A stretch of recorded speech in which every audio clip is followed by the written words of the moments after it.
এই ভিডিওতে দেখতে পাচ্ছেন এই ছোট্ট ছেলেটি বাড়িতে ঢুকে দেখতে পায় তার মা বাবা তার দাদাকে গেটের পাশে বসিয়ে দিয়েছে শুকনো কিছু লুডুস দিয়ে।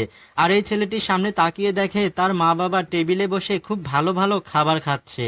এই দৃশ্যটা দেখতে পেয়ে দেখুন এই ছোট্ট ছেলেটি তার বাবার কাছে চলে আসলো। চলে এসে তার বাবাকে বলছে, বাবা তুমি আর মা মিলে এত ভালো ভালো খাবার খাচ্ছ, আর আমার দাদাকে গেটের পাশে বসিয়ে দিয়েছো শুকনো কিছু লুডুস দিয়ে, আমি থাকতে কখনো এটা হতে দেব না। এই কথা বলে দেখুন এই ছোট্ট ছেলেটি টেবিল থেকে ভালো কিছু খাবার নিয়ে তার দাদুর কাছে চলে গেল। আর দাদুর কাছে এসে বলছে, দাদু তোমাকে এই শুকনো লুডুস খেতে হবে না, এই যে দেখো আমি তোমার জন্য কত ভালো খাবার নিয়ে এসেছি। আর দাদা দেখুন তার নাতি ছেলের ভালোবাসা পেয়ে কতটা খুশি হয়েছে। এরপরে দেখুন এই ছোট্ট ছেলেটি তার বাবার কাছে আবার চলে এসেছে, এসে বলছে, বাবা এই শুকনো লুডুস তুমিই খাও।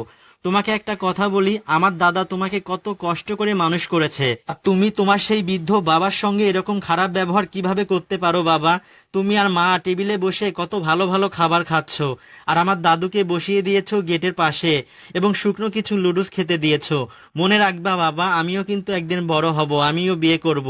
আর আমি যদি বড় হয়ে তোমাদের সঙ্গে এরকম খারাপ ব্যবহার করি তখন তোমাদের কাছে কেমন লাগবে বলো? তখন এই ছেলেটির বাবা বলছে, বাবারে আমার অনেক বড় ভুল হয়েছে, আমি আর এরকম ভুল কখনোই করব না। ছেলেটির মাও বলছে, বাবা আমারও অনেক বড় ভুল হয়েছে। তখন এই ছোট্ট ছেলেটি বলছে, বাবা তোমরা তোমার বাবার সঙ্গে যেরকম ব্যবহার করবে আমিও কিন্তু বড় হয়ে তোমাদের সঙ্গে সেরকম ব্যবহারই করব। তখন এই ছেলেটির বাবা বলছে, বাবা তুমি তোমার দাদাকে ডেকে নিয়ে আসো তো, আজকে আমরা টেবিলে বসে সবাই একসঙ্গে মজা করে খাবার খাবো। এরপরে দেখুন নাতি ছেলে তার দাদাকে নিয়ে এসে টেবিলে বসিয়ে দিয়ে দেখুন সবাই মিলে কত মজা করে খাবার খাচ্ছে। ভিডিওটি ভালো লাগলে শেয়ার করবেন।